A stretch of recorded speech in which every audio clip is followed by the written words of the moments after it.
À cette époque, sévissait parmi les hommes un fléau terrible, à savoir un feu caché qui, lorsqu'il s'attaquait à un membre, le consumait et le détachait du corps. La plupart, en l'espace d'une seule nuit, furent complètement dévorés par cette affreuse combustion. Histoire Raoul Glaber, moine clunisien, Xe siècle. Alors tomba sur les humains une peste de feu si âpre et si furieuse qu'elle brûla les corps indifféremment. Les vivants qui étaient frappés étaient consumés jusqu'à la mort. Les uns se sentaient pris aux pieds, les autres aux mains, et de ces extrémités, le mal gagnait le cœur. On jetait de l'eau sur les parties infectées pour les rafraîchir, et l'on voyait aussitôt une fumée avec des puanteurs insupportables. La fureur du mal les tourmentait au point qu'ils demandaient qu'on leur coupât, qui les bras, qui les cuisses. La chronique de Limoges, 1170. Il avait appris des médecins et des chirurgiens locaux que le seigle se corrompait tellement quelquefois que le pain que l'on faisait occasionnait une gangrène sèche, sans fièvre, ni inflammation, ni douleur, et que faisait tomber à l'un un doigt, à l'autre une main, quelquefois le nez. Monsieur Perrault, 1672. Vendredi dernier, 16 avril 1943. En plein après-midi, j'ai dû interrompre mon travail au laboratoire et me rendre à mon domicile. En effet, j'ai été pris d'une angoisse étrange en même temps que d'un léger sentiment de vertige. À mon domicile, je me suis allongé et j'ai sombré dans un état second qui n'était pas désagréable, puisqu'il m'a donné à voir des images fantasmagoriques extrêmement inspirées. J'étais dans un état crépusculaire, les yeux fermés. J'étais sous le charme d'images d'une plasticité extraordinaire, sans cesse renouvelée, qui m'offrait un jeu de couleurs d'une richesse kaléidoscopique. Au bout de 2 heures environ, cet état se dissipa. Albert Hoffman dans son livre LSD, mon enfant terrible, 1979. Pendant des siècles, ils ont cherché des démons. Ils ont accusé, jugé, condamné, alors que le coupable était déjà là, dans leur pain, un champignon, invisible, mais capable de faire délirer, mutiler et tuer. Le même poison à travers les siècles. Ce soir, dans Medicine City, nous retraçons l'histoire d'un meurtrier millénaire, l'ergot de Seigle. Bonjour, bonsoir, vous écoutez Medicine City, le podcast de True Crime médical francophone. Nous explorons ensemble les recoins les plus sombres de la cité médicale humaine. Je suis Falsiparum. Et moi, je suis Bloody Nurse. Nous sommes mariés dans la vraie vie pour le meilleur et pour le pire. Nous sommes de grands amateurs de podcasts et nous avons décidé ensemble de nous lancer dans cette aventure. Je suis préleveuse de sang professionnelle, fan de transfusion et enquêtrice amateur. Et moi, je suis médecin professionnel et comme Bloody Nurse, également criminologue amateur. Alors si vous souhaitez nous entendre vous raconter les crimes, les scandales ou encore les affaires les plus sordides de la médecine, vous êtes ici chez vous. Je vais de suite faire une mise en garde pour vous, chers auditeurs. Compte tenu des sujets abordés, nous ne recommandons pas l'écoute de ce podcast à un public non averti. Nous essayerons de vous prévenir des moments les plus difficiles, même si l'idée n'est pas de faire dans le sensationnalisme. Ou le partage de recettes funestes. Non, ça c'est sûr, c'est pas un bloc de cuisine ici. Mais sur ce, Bloody Nurse, ne serait-il pas temps d'enfiler nos blouses, nos stétos et nous plonger dans l'univers aussi fascinant que sombre de la santé humaine et de ceux qui la pratiquent ? Allez, Falsiparum, allons-y. Mais juste avant, pensez à vous abonner à nos réseaux sociaux, nous laisser des likes et des commentaires. Oui, ou encore de nous rejoindre sur notre Patreon où vous trouverez du contenu bonus additionnel au fur et à mesure des épisodes et des saisons. Mais sur ce, je crois qu'il est temps de passer les portes de la ville. C'est parti. Et bonjour ou bonsoir à tous. Bonjour, bonsoir. Comment ça va, Falsiparum ? Eh ben écoute, ça va bien. On a eu un mois de mars un peu dense et on a un peu de mal à Février-mars. Février-mars. On a, en particulier avec la reprise de ton boulot, du mal un peu à se caler. On a eu un épisode enregistré la dernière fois qui nous a posé des problèmes techniques. Il faudra qu'on réenregistre. Oui, il a été perdu complètement. On l'a perdu, malheureusement. D'où l'absence d'épisode depuis un moment maintenant. C'est ça. Et donc, alors l'épisode, concrètement, il était en phase finale de montage et enregistré, c'est ma grande erreur, sur une seule édition sur ma clé. Et en fait, j'ai la clé a été perdue et donc du coup, on a perdu l'épisode en entier. Oui, ça fait 1 mois et demi. Je vois 14 février le dernier épisode. Désolé pour tout ça. On va essayer de se rattraper. Ouais, on essaiera de le réenregistrer du coup. Et moi, j'ai mis pas mal de temps à faire mon épisode là. Ouais. Enfin bon. En tout cas, ça a l'air d'être un sujet intéressant. C'est un sujet qui a été traité pas mal de fois, beaucoup de fois même. C'est vraiment... j'ai tapé podcast et pas maudit ou Pont Saint-Esprit, etc. Il a été traité je sais pas combien de fois, notamment par les excellents Ars Moriendi et Distorsion. Exactement. On en a... que nous saluons d'ailleurs. Oui, tout à fait. Il y en a plein d'autres, vraiment beaucoup, des historiques, etc. Il n'est pas interdit qu'on en reparle de toute façon parce qu'il y a plein d'histoires, mais je crois que tu as voulu apporter un axe et une analyse un peu différente. Oui, parce que je ne vais pas me fixer que sur une histoire qui s'est passée, c'est-à-dire les Folies dansantes ou Pont Saint-Esprit. Là, je reprends... je vais faire une biographie complète du meurtrier, donc l'ergot de Seigle. Et on va faire défiler toutes les petites histoires. Ça sera, on va dire, plus dense en termes techniques pour cet épisode. Donc désolé pour ceux qui n'aiment pas trop ça. Il y aura quand même des parties plus sympas.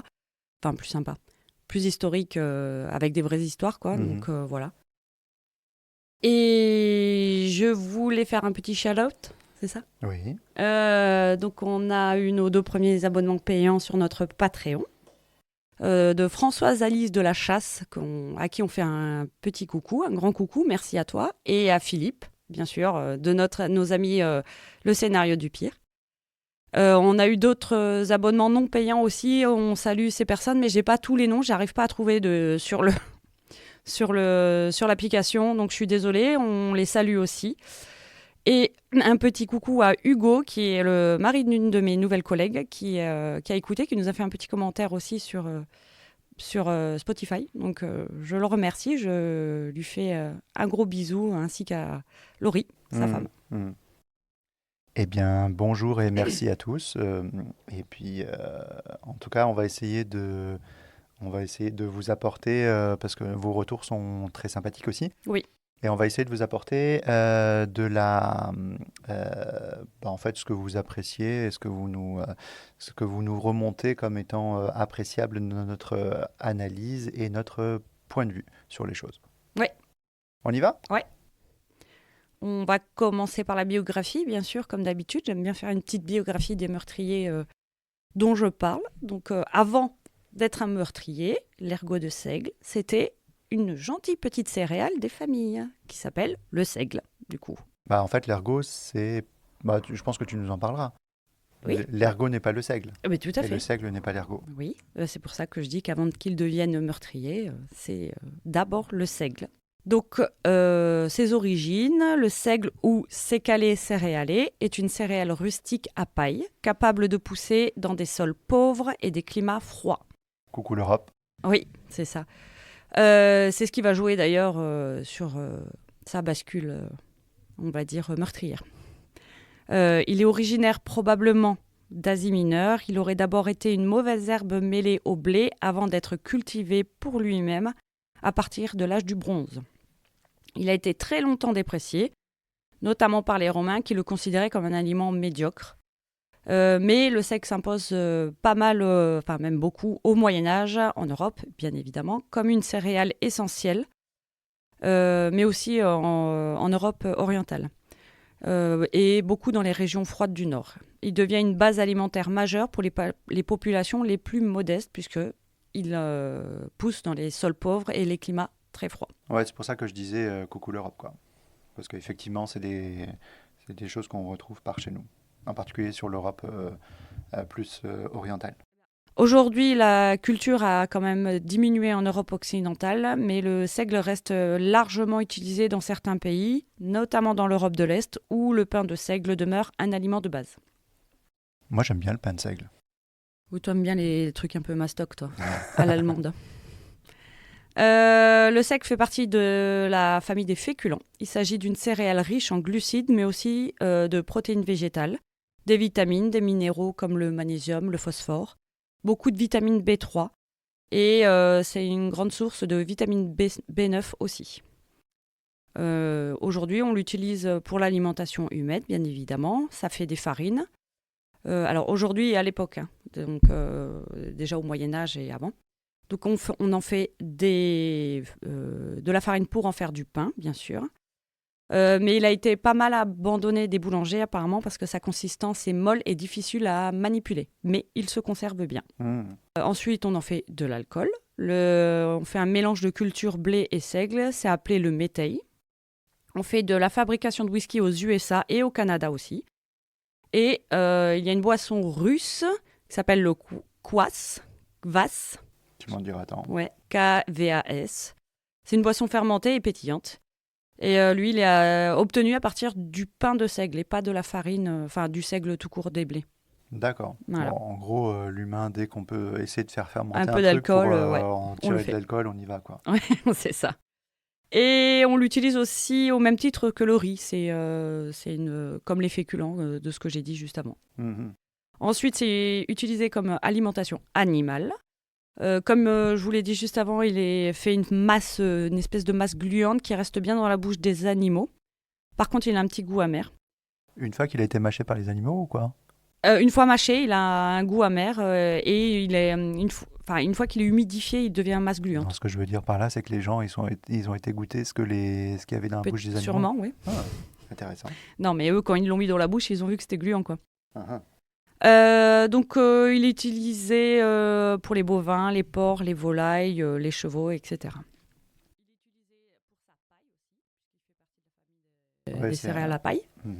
Le seigle peut donner 2 à 6 tonnes de matière sèche à l'hectare. Ouais, c'est pas mal. Donc, selon la fertilité du sol. Et c'est une des céréales à paille les plus hautes en tige, puisqu'elle peut aller jusqu'à 2,50 m. Ah, je voyais pas ça si grand, dis donc. Ouais, moi non plus. On fait des confections pour l'habitat, des matériaux isolants comme les toitures traditionnelles. On en fait aussi des objets et de la décoration comme les paillasses, le rempaillage de chaises, des paillassons, les ruches d'abeilles aussi. J'étais surprise quand j'ai vu ça.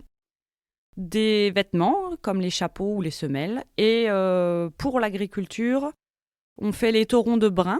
C'est les pailles pour lier les gerbes de céréales, pour ceux qui ne connaissent pas, avant la création de la moissonneuse-lieuse, bien sûr, c'est utilisé. Et le petit truc, je ne l'ai pas noté, mais sur un chèvre, je ne sais plus lequel, il y a ce brin de paille autour du chèvre en France. C'est pas le Sainte-Maure où il y a c'est celui-là, c'est Saint-Maure. C'est le Saint-Maure, ouais. Une paille à l'intérieur du fromage? Et non, au contour. Et du coup, c'est un brin de paille de seigle. Ok.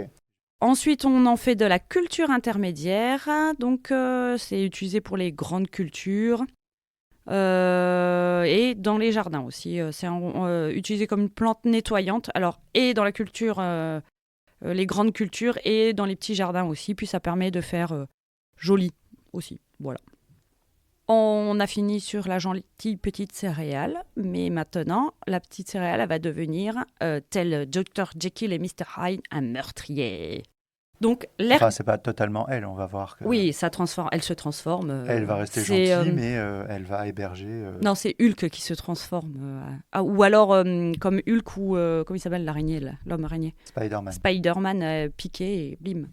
Donc là, on est donc sur l'ergot de seigle, qui est un champignon, le Claviceps purpurea, qui est un parasite des céréales, responsable de l'ergotisme grâce à plusieurs alcaloïdes toxiques qu'il produit, notamment l'acide lysergique à l'origine du LSD.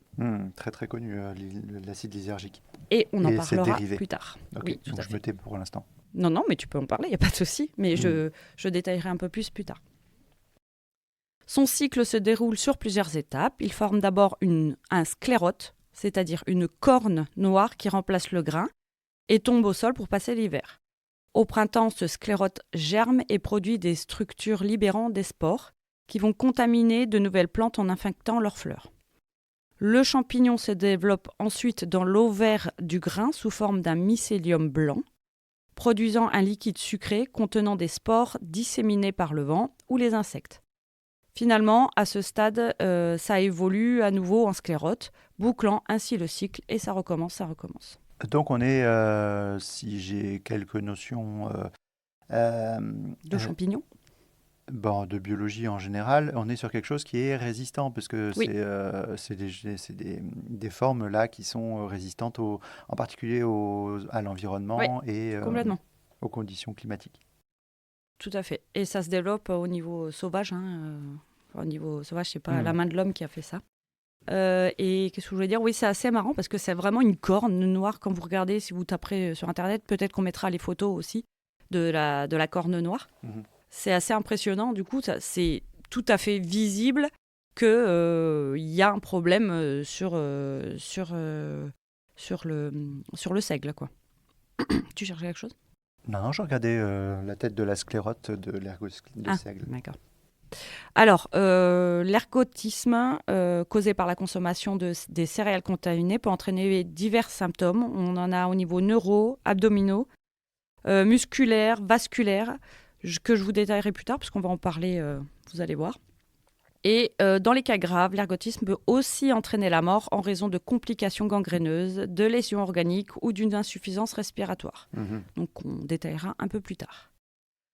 Donc ce terrible meurtrier n'est pas du tout jeune, en effet, puisque le plus vieux fossile retrouvé avec de l'ergot de seigle a été découvert dans de l'ambre, en Birmanie, et date de 100 millions d'années. Tel le moustique qui a été retrouvé dans Jurassic Park au tout début du film. La première version, bien sûr, pour les plus vieux. Après, quand on regarde les images de sclérote, c'est vrai que c'est évident. Enfin, je veux dire, c'est pas petit, quoi, comme... Ah non, c'est énorme le truc, quoi. donc, c'est vraiment une grosse corne. Forcément, si c'est en... Je dirais que c'est la taille. Moi, je regarde mon index là, mais tu sais, c'est écrourbé. Cette taille-là, quoi. Et donc, si t'en as un qui est piégé dans l'ambre, ça se voit vite. Oui. Ouais. Donc, les premières mentions de l'ergotisme proviendraient, bien sûr, de tablettes assyriennes vers -600 avant Jésus-Christ, portant l'existence d'herbes abortives. Alors, abortives, c'est qui font avorter, qui provoquent l'avortement, et de pustules nuisibles dans les épis de céréales. Certains historiens ont pu penser que la grande peste d'Athènes de 430 à 420 avant Jésus-Christ, ayant décimé quand même près d'un tiers de la population, aurait pu lui être incombée dû à la présence de symptômes équivalents, donc les convulsions, douleurs abdominales, les diarrhées, etc. Sauf qu'il y a d'autres signes non habituels. Ouais, c'est clairement pas le tableau le plus retenu souvent pour cette grande peste. Pour la celle d'Athènes, tu veux dire ? Oui. Il y a d'autres infections qui sont largement plus... Là, on va en parler. Il y a d'autres signes non habituels pour de l'ergotisme, en tout cas. Donc, il y avait pas mal d'éternuements, d'enrouements, de hoquets, suivis de convulsions et d'autres. Donc, ça laisse à penser que l'ergotisme n'est pas forcément la raison. Ça a été évoqué, mais voilà. Pour information, à cette période et en ces lieux, le pain de seigle et de blé était tout autant utilisé à moitié-moitié. C'était pas moins de seigle, plus de blé, mais c'était pareil. Et à cette période, d'autres maladies telles que la variole, le typhus, la rougeole, etc. pouvaient être aussi la raison de la grande peste d'Athènes. Ensuite, au niveau de l'Empire romain, et notamment à Rome, le seigle était assez peu utilisé car il était considéré comme une céréale de qualité inférieure. Eux, en plus, ils avaient des sols un peu plus chauds quand même. Et on a seulement 2 auteurs latins qui évoquent le seigle, enfin l'ergot de seigle même, dans leurs écrits. Donc on a Pline et Galien qui l'évoquent comme une céréale de mauvaise qualité et au goût rude. Donc on revient sur le goût amer de tout à l'heure. Alors on va s'attaquer au plus gros morceau qui est l'utilisation du seigle au Moyen-Âge, qu'on va séparer en 2 parties. Donc on a la France, puis et l'ouest du Rhin, puis l'est du Rhin. Ce gros bloc, enfin tout l'épisode, je me suis basée sur un livre qui s'appelle « Une histoire de l'ergot de seigle » du mal des ardents au LSD, qui a été écrit par Jean Vito, qui est un médecin, qui est hyper détaillé. Donc il a retracé toutes les épidémies qu'il y a eu à cette période-là. Et donc du coup, j'ai essayé de dénombrer, je ne pouvais pas toutes vous les dire, c'est juste pas possible, parce qu'il y a vraiment beaucoup de choses.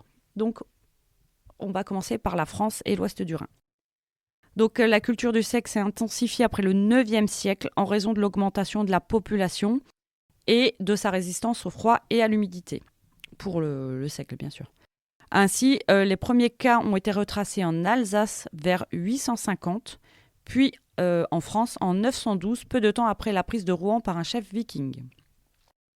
En 945, le moine clunisien Flodoard et cloître rémois note dans une de ses annales une peste de feu, entre guillemets, qu'il a noté ignis plagua, et il écrit « Un feu intérieur envahit les membres des hommes. Insensiblement brûlés, ils finissent par être littéralement consumés jusqu'à ce que la mort mette fin à leur supplice. » Ce mal des ardents survient le plus souvent lors des famines, puisque c'est un pain de disette, on va dire. C'est le pain de malheur. Ouais. Vous verrez, après, je vais en parler, il y a plusieurs pains de malheur. Le mal des ardents est un terme employé pour la première fois en 994 par Adhémar de Chabannes, moine attaché à l'évêché d'Angoulême. Alors, j'avais fait un petit circuit avec tout le passage, donc Alsace, Rouen, Paris, Île-de-France, parce que j'avais tout renoté depuis le livre. Ça va pas être hyper intéressant, donc j'ai dénombré, si j'ai bien calculé, parce que ça passe par l'Alsace, puis ça part en Aquitaine, ça revient en Alsace, etc. Il y a des allers-retours.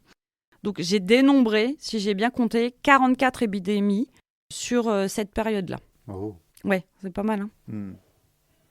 Et encore, ça, c'est parce qu'on a à l'époque, il n'y a pas des documentations et des tout n'est pas noté, tout à fait. Et puis tout n'est pas très précises. Donc là, on est en France et qui était probablement un des pays qui tenait des documents à jour et des chroniques à peu près. Il y avait pas mal de chroniques, notamment par les moines. Par les moines, ouais. Ou par les seigneurs. Et donc ça, c'est l'aspect visible, c'est ce que j'allais dire en fait. Oui, tout à fait. Il y en a pas mal qui n'ont pas été répertoriés, puis il y en a qui ont été répertoriés, mais sans que ça soit forcément... Oui, après, tu as des histoires rapportées de ce qui se passait par-ci, par-là. Ouais. À partir du XVe siècle, on a un déclin. Ça va devenir sporadique, mais ça touchera toujours le coin de l'Île-de-France, la Lorraine et le Dauphiné. Et pour la petite information, on a en 1070 environ... oui, c'était 1070, pas environ. On a la création du premier hôpital consacré au mal des ardents, dans la maison d'Épinal, dans les Vosges. Petit coucou à nos amis vosgiens. Ouais. C'est Adalbéron, qui est l'évêque de Metz, qui accueille 80 à 100 personnes atteintes du feu sacré à chaque fois. Okay. Ensuite, à l'est du Rhin, donc l'Allemagne, Scandinavie et Russie. Les premiers récits remontent, eux, à 857 et notés dans les annales Xantens.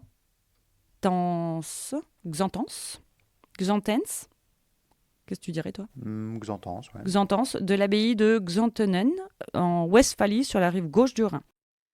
On a pas mal aussi dans les sagas scandinaves qui évoquent des cas de feu de diable. Ça va au Danemark, dans la Saxe, où il y a des épidémies qui se multiplient à plusieurs reprises. Le Luxembourg, la Silésie, plusieurs cantons allemands aussi, la Suisse, la Suède, Poméranie, l'Ukraine, la Russie, etc. Et j'ai dénombré 40 épidémies pour là. Mais c'est toujours pareil, c'est de l'à peu près. Après, pour ne pas faire d'anachronisme, les termes que tu utilises là sur les noms des régions et des villes ne sont pas forcément ceux qui étaient à l'époque en usage. Parce qu'il y en a certains qui sont apparus plus tard. Alors, c'est noté comme tel dans le livre. Et rapporter aux régions maintenant pour... La Saxe, les comtés duché de Luxembourg, de Lunebourg, Berne et tout, si, c'était comme ça, puisque du coup, je ne vous les ai pas tous notés, parce qu'il y a vraiment beaucoup. Il y a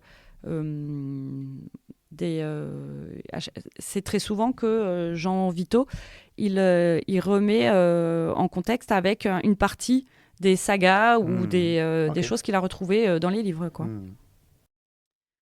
Ensuite, du XVIIe au XIXe siècle, l'ergotisme n'a pas complètement disparu. en France en tout cas, et même dans le reste de l'Europe occidentale et orientale. Plusieurs cas d'épidémie se firent savoir, notamment dans les régions pauvres où le seigle était cultivé. Notamment en France, c'était pas mal l'Orléanais et en Sologne, où il y a une très grande épidémie en 1709. Et en 1816, on a aussi l'éruption du volcan le Tambora en Indonésie qui va provoquer une année sans soleil et avec une très très grosse épidémie en Bourgogne. On a plusieurs cas d'épidémie qui furent relevés aussi jusqu'en 1921 en France. Là, sur cette partie, j'ai relevé à peu près 22 épidémies en France. Dans le reste du monde, tout le long du XXe siècle, l'ergotisme continua à frapper épisodiquement, notamment dans les pays en voie de développement comme l'Inde en 1975 ou l'Éthiopie en 1978 et en 2001 aussi. Et là, j'ai retracé tout le long du XXe siècle une vingtaine d'épidémies quand même, ce qui est pas mal. Ouais. Est-ce que l'ergotisme a disparu aujourd'hui ? Pardon ? Je dirais non. Non. Ah, alors, l'ergotisme a disparu, mais pas l'ergot. Est-ce que tu vois ce que je veux dire ? Oui, complètement. Voilà, c'est l'ergotisme qui a disparu, mais pas l'ergot. Le changement de l'alimentation avec l'arrivée de la pomme de terre et sa promotion par Parmentier, la pomme qui va favoriser la disparition de cette maladie, puisque du coup, on va passer sur... la pomme de terre, elle, c'est un aliment qui pousse aussi dans les environnements froids et humides et qui va permettre de ne plus dépendre uniquement du pain, qui était le cas avant. Donc tu dilues le risque c'est ça. Dans une plus grande offre alimentaire. C'est ça. En plus, lorsque la pomme de terre est contaminée, elle pourrit, elle devient noire et impropre à la consommation. Et ça empêche d'être consommée, contrairement à l'ergot qui, lui, était, malgré sa visibilité de la maladie, pas l'ergot, le seigle qui était malade, était quand même consommé.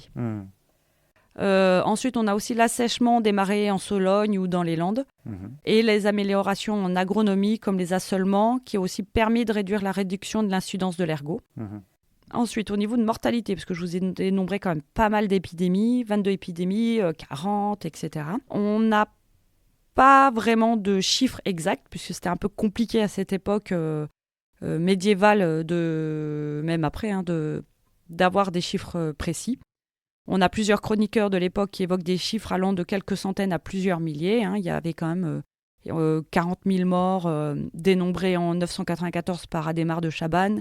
On a 14 000 morts sur la Sologne en 1709. Enfin bon, voilà, il y a vraiment... Et c'est pas rien quand même. Non, c'est pas rien. Il me semble que j'avais vu aussi, il y avait une... je ne sais plus laquelle c'était, je crois que c'était dans le Dauphiné. On avait 300 enfants qui sont décédés. Enfin bon, voilà. On a 96% des patients hospitalisés à l'hôpital d'Orléans qui sont décédés en 1755. En Russie, de 1862 à 1864, sur les 10 épidémies recensées, la mortalité variait de 11 à 66%, ce qui est beaucoup quand même, avec une moyenne de 41%. Tout en précisant que c'est probablement aussi des décès multifactoriels, puisqu'on parle de gens qui sont en période de famine, de disette, avec des comorbidités probablement autres, des infections probablement autres, un niveau d'hygiène, en particulier d'hygiène équivalente hospitalière, qui est vraiment loin d'être celui qui est le nôtre. On va en parler justement. Donc de ça aussi. du coup, c'est probablement une cause qui se rajoute à d'autres causes. Exactement. Mais ça reste une cause de mortalité, en tout cas de morbidité conséquente. Tu as anticipé sur ma prochaine phrase, puisque j'allais dire que c'était compliqué de le différencier. Ah bah voilà. Avec d'autres problèmes, puisqu'il y avait la dénutrition ou d'autres pathologies comme le paludisme qui sévissaient en zone marécageuse, qui compliquaient les relevés de la mortalité. Et il a sûrement causé aussi plusieurs millions de... Donc il a, dans tous les cas, causé quand même plusieurs millions de morts, malgré tout, au fil des siècles. Alors, on va parler des différentes formes d'ergotisme. Avant tout, je vous ai parlé pas mal d'épidémies. Donc on pourrait penser à une infection, puisque c'est initialement quand même la définition de l'épidémie. Ah oui, normalement, oui. Mais ce n'en est pas une. C'est la infection alimentaire collective. En fait. C'est ça, c'est dans le sens figuré, comme c'est retrouvé dans le petit dictionnaire du petit Robert. qui est ce qui touche au grand nombre de personnes en se propageant. Donc là, on n'est pas sur de la contagion, on est sur ce que tu viens de dire, c'est un nombre multiple de personnes. Alors, l'ergotisme prend plusieurs formes cliniques avec une variété de symptômes très différents et parfois associés aux effets toxiques des alcaloïdes contenus dans l'ergot. On a la forme gangréneuse, qui est due à l'action vasoconstructive des alcaloïdes, donc de l'ergot de seigle, qui débutait par des douleurs des membres à type de brûlure très intense, d'où le nom de feu de Saint-Antoine et du mal des ardents, suivi d'une rougeur et de sensations de froid, puis de gangrène sèche. Le membre s'est détaché sans hémorragie, soit alors tout s'arrêtait là avec une amputation spontanée, soit la gangrène progressait jusqu'au tronc et la mort survenait. Donc en fait, on est sur une intoxination. Oui. Pas une intoxication ou une maladie infectieuse qu'on Oui, contracte. c'est une toxine, oui, tout à fait. Alors, pour ceux qui sont abonnés Patreon, j'ai fait un petit article sur l'intoxination sur le Patreon. Allez le voir. Cette forme gangréneuse donc touchait préférentiellement les hommes et prédominait à l'ouest du Rhin. Ensuite, on a la forme convulsive, ou plutôt tonico-clonique, car il n'y avait pas de perte de connaissance caractéristique à l'épilepsie, et c'était dû à une dystonie neuromusculaire liée à l'interférence des alcaloïdes de l'ergot avec le système dopaminergique du système nerveux. Bon, tout ça, c'est un peu compliqué, mais sachez qu'il y a des mouvements... comme dans les films, vous voyez, d'épilepsie, même si ça n'en était pas. Les patients ressentaient des douleurs à type de brûlure et de froid, mais les brûlures de froid, je ne vous parle pas, j'ai froid. Puis des contractions musculaires spastiques involontaires des membres, ainsi que des hallucinations. Cette forme était rarement mortelle, mais elle était assez effrayante, les malades ayant l'impression d'être dévorés par un feu dévorant interne, puis une sensation de froid intense. On ajoute à ça des nausées, des vomissements, de la diarrhée, super sympa comme tableau. Et ça a touché surtout les femmes et ça prédominait à l'est du Rhin dans les montagnes. Ensuite, on a la forme psychiatrique, qui pouvait coexister avec les formes gangréneuses et convulsives ou être isolée. Sympa. Ça a été identifié seulement au XIXe siècle et elles étaient très variables, avec des délires frénétiques et ivresse, des rêves effrayants, des hallucinations, des peurs phobiques du sommeil par exemple, et une confusion mentale, les troubles de la conscience, de la dépression et tout ce qui est dérivé des hallucinations, etc. On a la dernière forme qui n'est pas vraiment c'est une forme sans être une forme, c'est associé aussi. C'est la forme obstétricale qui a été identifiée par les sages-femmes dès le XVIe siècle, bien avant les médecins du coup. Et il s'agit de troubles de la fertilité. On a un arrêt des menstruations aussi, troubles de la lactation avec un passage dans le lait et pouvant du coup intoxiquer les nourrissons. Ça provoquait des avortements aussi. Et les alcaloïdes de l'ergot favorisent les contractions utérines, ce qui explique aussi que ça a été pas mal utilisé par les sages-femmes dans les accouchements difficiles. En Allemagne, ça a été commencé à être utilisé en Allemagne dès le XVIe siècle. Il y a tout un chapitre, toute une histoire qu'on pourrait faire sur les diverses produits, plantes, molécules qui ont été tentées pour aider aux accouchements. Et il y a, ou aux avortements. Ouais, mais je pense déjà, même sans parler d'avortement, sur les accouchements pour essayer d'accélérer les choses avec des choses qui parfois, et plus souvent qu'à la normale, ont été toxiques au final. L'ergot était pas mal apparemment quand même, si j'ai bien compris. Voilà pour ce qui est des formes cliniques qu'on retrouvait au Moyen-Âge essentiellement, du coup, puisque c'est là qu'on a le plus d'écrits finalement. Et comment c'était perçu au Moyen-Âge. Évidemment, on ne savait pas ce que c'était. Ils associaient pas forcément l'ergot qu'ils ramassaient au fait que c'était à cause de ça qu'ils étaient malades. C'était plutôt une punition divine. Tu nous as pas dit jusque-là, je ne sais pas si tu vas nous en parler, Le délai entre l'exposition et l'apparition des symptômes. Ah ben, j'ai pas pensé à regarder, c'est pas Parce que notifié. souvent, une intoxication, tu as un délai relativement court. En plus, sur des symptômes neurologiques, tu peux avoir, dès lors qu'il y a un passage systémique, tu as souvent un effet. Et en fait, plus le délai est long entre l'exposition et les symptômes, plus il est difficile de relier les symptômes à l'exposition. Alors que si tu as un délai ultra court entre l'exposition et les symptômes, bien en fait, tu as en pratique une très rapide incrimination du produit et généralement une méfiance. C'est d'ailleurs comme ça que beaucoup de gens se font intoxiquer par des champignons parce qu'ils essayent. Ils ne meurent pas tout de suite, ils meurent au bout de quelques temps. Certains meurent tout de suite. Et puis finalement, il y en a qui sont plus mortels ou rapidement mortels que d'autres ou avec des conséquences. Alors, les délais moyens d'apparition des signes cliniques, c'est 4 heures en cas d'intoxication aiguë et 10 jours en cas d'intoxication chronique.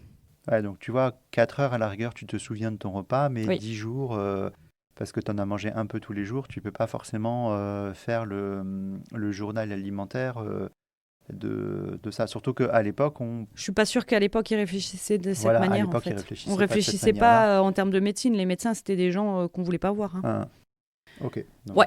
Alors, je t'ai dit donc du coup qu'ils n'avaient pas identifié donc, que c'était à cause de l'ergot de seigle, mais ils avaient quand même repéré que l'ergot n'était pas normal dans le seigle. Il était malgré tout utilisé, notamment, comme je vous les ai dit tout à l'heure, en cas de disette, car il fallait perdre aucun grain qui aurait pu te nourrir. Le responsable de cette épidémie à cette époque, c'était tout simplement la punition divine, à cause des dérèglements, des péchés des hommes, de leur hérésie, ainsi qu'une présence évidente du malin et de ses démons, bien sûr.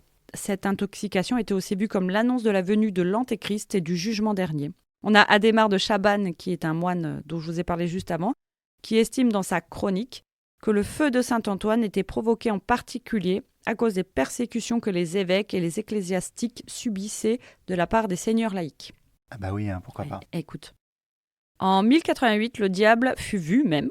Adhémar dit « On vit voler au milieu des cieux un dragon de feu qui crachait des flammes et aussitôt s'ensuivit la maladie pestilentielle que l'on nomme feu sacré. » D'accord.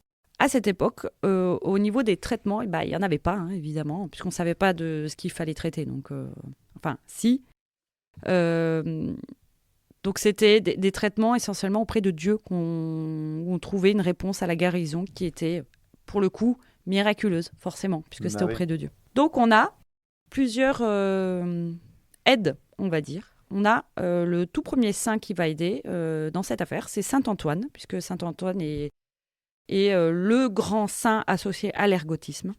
Donc Saint Antoine le Grand ou l'ermite, et pas Saint Antoine de Padoue, c'est pas le même, a été identifié comme le saint patron protégeant de l'ergotisme. Ce dernier a été associé au feu, et après le transfert de ses reliques de Constantinople à la motte au bois dans le Dauphiné, il devint guérisseur thaumaturge. Alors pour ceux qui ne savent pas ce que ça veut dire faiseur de miracles. Il est spécialisé dans le mal des ardents, puis au milieu du XIIe siècle donna son nom à cette maladie, le feu de Saint-Antoine. Par la suite, on l'invoqua aussi contre les incendies et c'est aussi un saint vengeur. À cette époque, on pensait que le saint pouvait guérir de la maladie, mais aussi envoyer la maladie à ses détracteurs. Donc c'est un saint gentil et méchant à la fois. Ouais, c'est ça. Bon, comme tous les saints à cette époque-là. Oui, c'est aussi le protecteur, il me semble, des pompiers. Si on a des pompiers, vous pouvez nous redire, mais il me semble que vu que le feu, c'est son truc, et le lion d'ailleurs aussi. J'aurais dit c'était Sainte-Barbe, la protectrice des pompiers, mais c'est oui, il y a Sainte-Barbe, mais il y a Saint-Antoine, il me semble aussi. Ah oui, non, c'est pas ça que j'ai vu. C'est ça, c'est parce qu'il y a aussi les Antonins, donc les moines qui étaient de son ordre, sont devenus des pompiers après par la suite, parce que du coup, ils protégeaient aussi les incendies, les maisons des incendies. Bref, l'ordre de Saint-Antoine, ou des Antonins du coup, fut créé au XIIe siècle suite à la translation de ses ossements. Et sous cette influence, le lieu fut rebaptisé Saint-Antoine-l'Abbaye.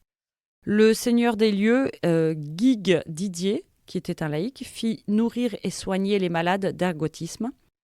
Et l'affluence des malades et des pèlerins en ces lieux permit d'agrandir l'église initiale.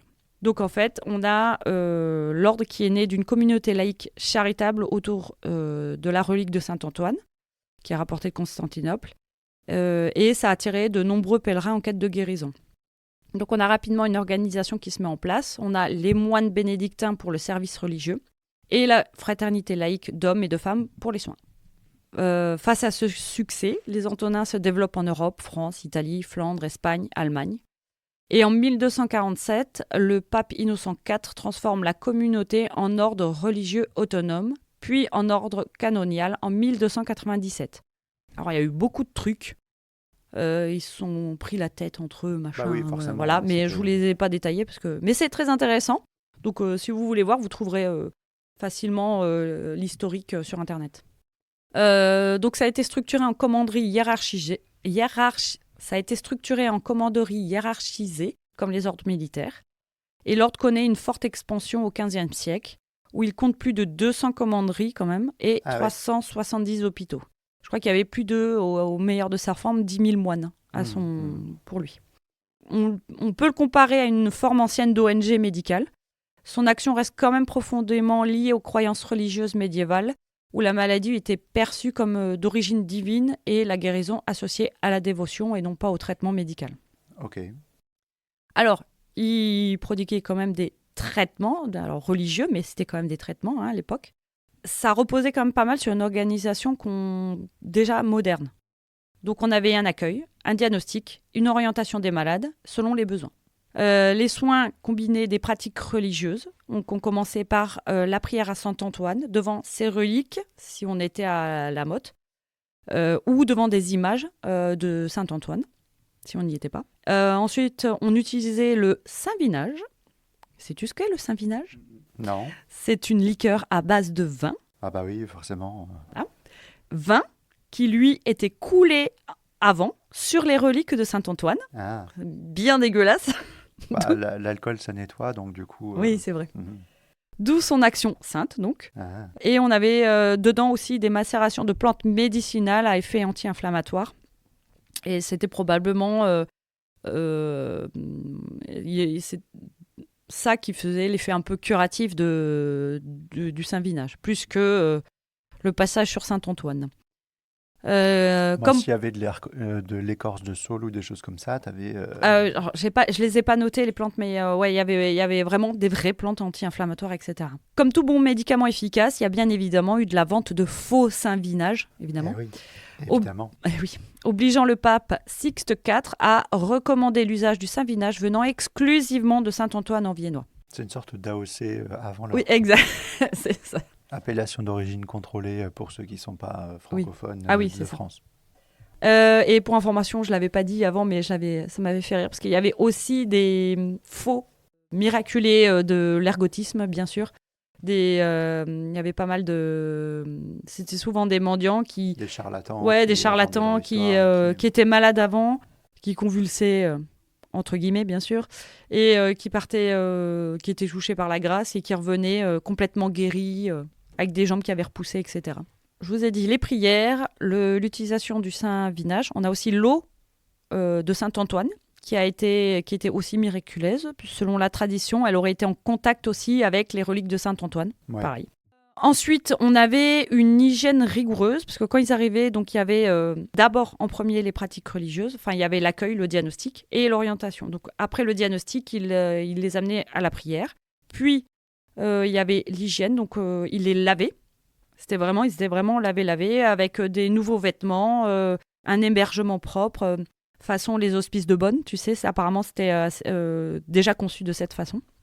Il y avait aussi un peu de médecine plus traditionnelle, on va dire, à base de plantes, de baumes. Par exemple, il y avait des emplâtres à base de saindoux, des décoctions simples au plantain, etc. Toutes les plantes anti-inflammatoires qui étaient déjà utilisées à l'époque et qu'on savait efficaces, pour de vrai. Un autre élément clé de la guérison, c'était l'alimentation saine aussi, et notamment l'utilisation de pain non contaminé par l'ergot. Ce n'était pas spécifiquement volontaire que d'avoir une alimentation saine, et de ne pas mettre de pain de seigle, parce que ce n'était pas connu à cette époque, mais une volonté de mettre un pain de qualité. Donc ils faisaient des petits pains au froment, les Antonins apparemment, et qui étaient réputés d'ailleurs, et qu'ils devaient vendre aussi comme quelque chose de bien. Les Antonins étaient très connus aussi pour élever des cochons qu'ils utilisaient à la fois pour nourrir les malades et produire des graisses médicinales. Les patients étaient examinés puis intégrés à des rituels. Donc du coup, tout ça mêlant médecine et spiritualité. À partir du XVe siècle, on a les Antonins qui pratiquaient aussi la chirurgie. Alors, ce n'était pas les Antonins, parce qu'eux, ils n'avaient pas le droit, si je me semble bien. C'était les laïcs qui étaient avec eux. Mais voilà, du coup, ils faisaient les amputations en cas de gangrène, évidemment. Les malades amputés étaient ensuite pris en charge à vie, dans l'ordre. Ils devaient... pas dire amen. Vouer leur vie à Saint-Antoine. Ils devaient vouer leur vie à Saint-Antoine. Ok. Donc l'ordre a disposé de ressources, de beaucoup de ressources du coup, et beaucoup d'argent, et a eu une très forte réputation jusqu'au point d'être sollicité par le pape Innocent IV pour organiser des hôpitaux ambulants. Ensuite, voilà le saint principal qui a aidé au traitement des ergotés, mais on avait aussi d'autres personnes liées à la religion. Donc on avait en premier lieu la Vierge, parce qu'il faut toujours évoquer la Vierge. Donc la Vierge, elle, prodiguait aussi des miracles lorsque les prières et les processions étaient faites avec ferveur.